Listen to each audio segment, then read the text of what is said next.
There is now one more true story, a story of his glory, his Nama's glory. Dr. Shankarajulu is one of the oldest devotees of Bhagwan. He was here as the principal of the Government College, Tiruvannamalai, for quite a few years. He used to go to Bhagwan every day and spend quite some time with him. He had a professor brother, a very learned man, who worked in one of the universities in Tamil Nadu. He was so learned that the vice chancellor of the university made friends with him, and they used to be together discussing so many things, the scientific advances and discoveries and all that. So they were quite good friends.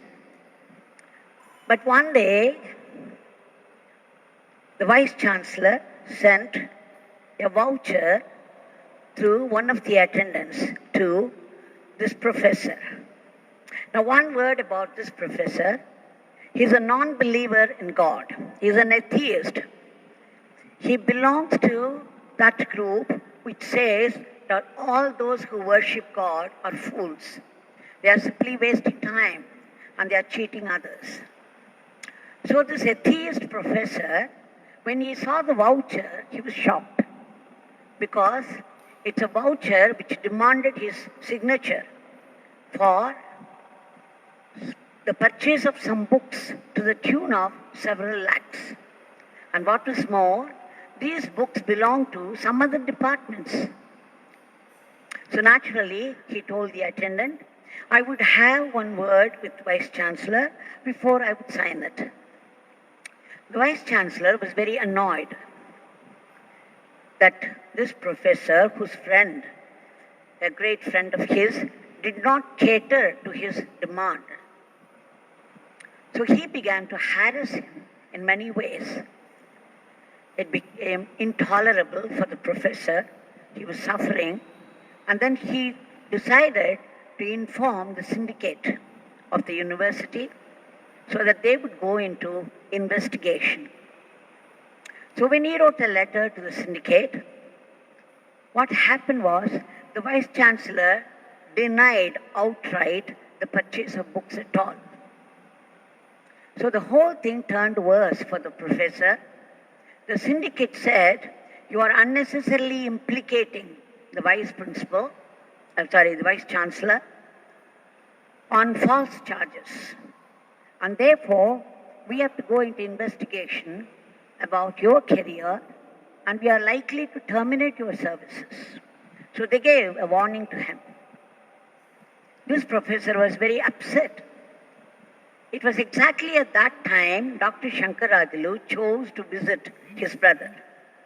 The professor brother was a non-believer in God. So naturally, the atheist professor told his brother, Dr. Shankarajulu, a very staunch devotee of Yogiram Saratkumar, about his problem. He said the next day the syndicate was going to meet and then they would be terminating his services. There would be proceedings against his behavior. Dr. Shankarajulu was shocked also. But then he said, I have my God and Guru, Yogiram Saratkumar. I would chant his name and pray to him. He will definitely help you. But the pity is, this atheist professor did not take it seriously. In fact, he wouldn't even listen to it. He just didn't care. He just went back to his room. And Dr. Shankarajulu went to another room, sat there, began to chant the glorious Yogiram Saratkumar Nama. He was chanting and praying and chanting and praying and chanting and praying, like we all do. In the meantime, the atheist professor, after he returned to his room, miserable about what was going to happen the next day, for no fault of his, there was a sudden knock on the door. So when he opened, it was his own brother, Dr. Shankarajulu, was standing there. What was more, Shankarajulu would not speak anything. He just made a gesture asking him to follow. Now this atheist professor was a little confused. Why would Shankarajulu come appear before him and ask him to follow? Anyway, in his confusion, he simply obeyed. He followed Dr. Shankarajulu, who took him straight to one of the rooms there in the university. And there, when he opened the room, all those books purchased by the Vice Chancellor were there. The room was full of them. To the tune of several lakhs he had bought it. He had truly bought it, though he denied it. So this professor was stunned when he saw that, and in his excitement, he started to collect the most prominent books, and in so doing, he forgot the presence of his brother. And then when he collected and turned out, his brother had disappeared, but it did not bother him. He was all excited. He ran with all those books to the Vice Chancellor's room. But this case was dragging on for so long. The old Vice Chancellor had retired and a new Vice Chancellor had taken over. So the professor ran to the Vice Chancellor, the new Vice Chancellor's room, submitted all these books as an evidence. The new Vice Chancellor understood the whole thing and he promised his support. And then the next day, this professor was freed from all this. Now before that, after he collected those books and showed it to the new Vice Chancellor, the atheist professor came back to Dr. Shankarajulu's room. He knocked at the door. Dr. Shankarajulu came and opened. And then the atheist professor asked him, "How did you know?" Dr. Shankarajulu said, What did I know? No, you came to my room. You took me to one of the back rooms in the university and showed me all those purchased books. Dr. Shankarajulu, it was his turn to be shocked. Dr. Shankarajulu denied it outright. He said, "What are you saying? I've been here chanting his name and praying. I never came out of my room. And you are saying that I came all the way and took you to the room." And suddenly the understanding came. Suddenly it dawned on both of them, it should be the divine.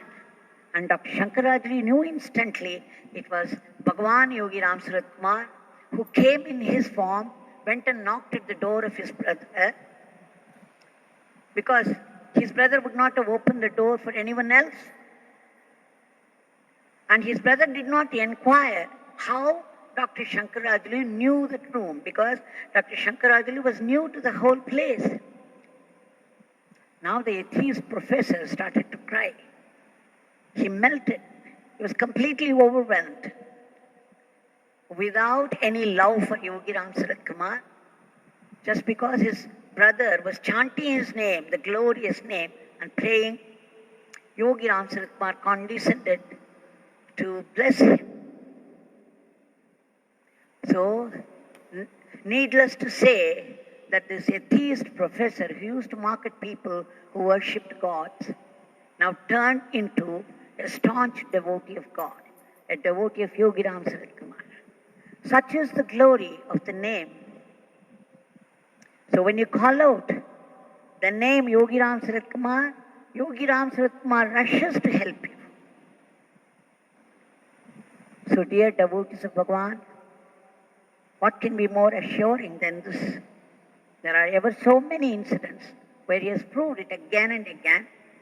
So let us go on chanting more and more and more this glorious name and submit them at his lotus feet and then pray to him. So we shall start our evening prayer with a very short story, a story of his glory, his Nama's glory.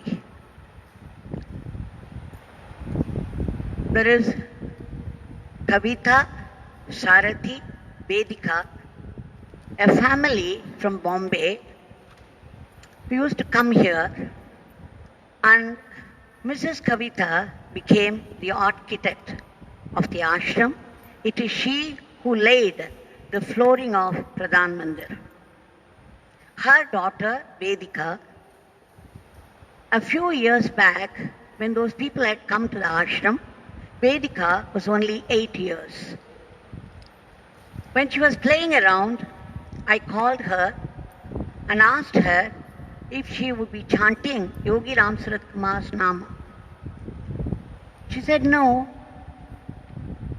Then I said, why don't you learn it? I would teach you. And then I taught her the name and I asked her to keep on chanting it, especially if there was some difficulty at school or at home or otherwise. She promised very earnestly, and then she went away. She went back home. She was attending school every day, and then she forgot all about it. Like every other child, playful and busy with her studies, she did not give much importance to the name. And then one day, when she had come to the school, to her computer class, suddenly she remembered she had forgotten her computer file. What was more, this computer ma'am was visiting the class. She was going round from table to table to table. When she was a few tables away, this girl got the fright of her life, because that ma'am is very famous for her strictness. She was very strict that the girl was terrified. She thought, what kind of punishment ma'am would give? She would start scolding me. What will I do? She became desperate and she did not know what to do. And suddenly, she remembered what I said, the Nama. The Nama inside her made her remember exactly at the moment she needed it. That's again the glory of Nama. We have just offered the Nama Sankirtan at the holy feet of Bhagwan. Now at this point, we shall start our prayer with another story, a true story of his glory, his Nama's glory. A devotee by name Kavita from Virudhunagar has been visiting for some time the Bhajanashram of Shivakasi to worship the beautiful Murti there.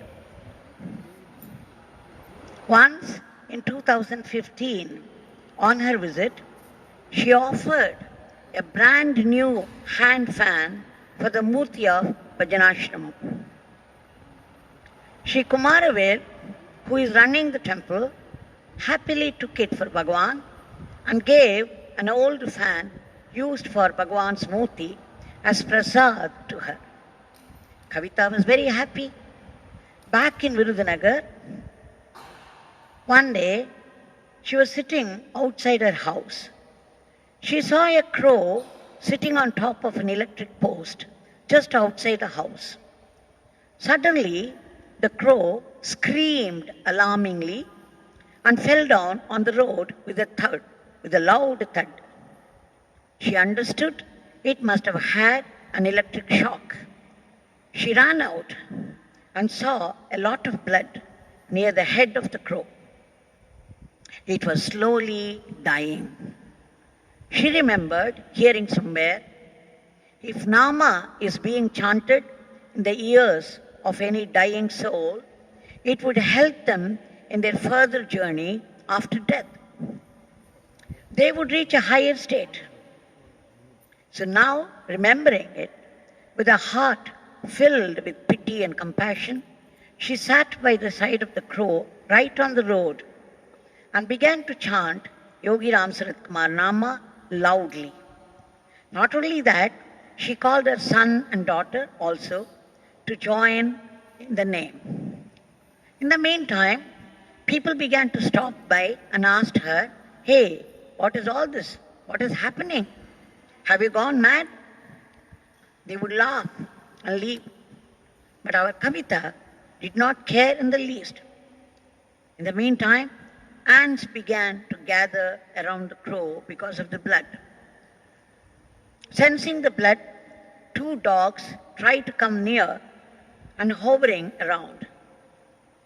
Above all, many crows started gathering up on the nearby buildings. With their cries, loud cries, together, they were creating a deafening noise. They were trying to come near to pick on her, but the Nama gave her the strength to continue against all odds. She asked her son to get some ant powder to keep the ants away, asked her daughter to bring some water to put in the mouth of the crow. Now more people dropped by to mock. Suddenly she remembered the Prasad hand fan, had it brought, and started fanning the crow. All she wanted was for the crow to leave the body peacefully for a higher, further journey. But alas, what happened was something else. The crow started to stir, tried to get up.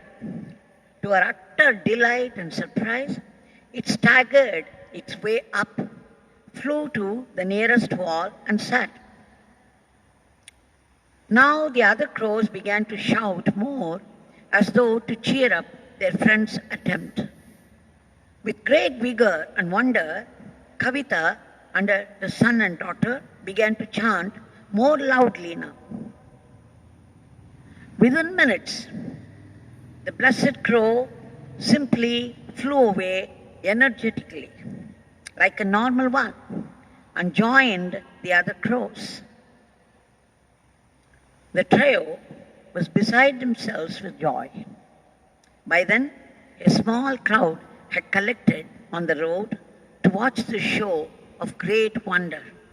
Indeed, the blessed crow was truly graced by Bhagavan's Nama, thanks to the good Samaritans, the large-hearted, devoted family of Kavita.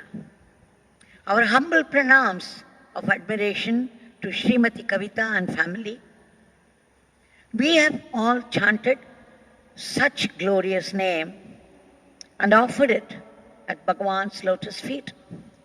Now you know, for all those people in different stages of suffering, afflicted with a disease, how this Nama can work wonders.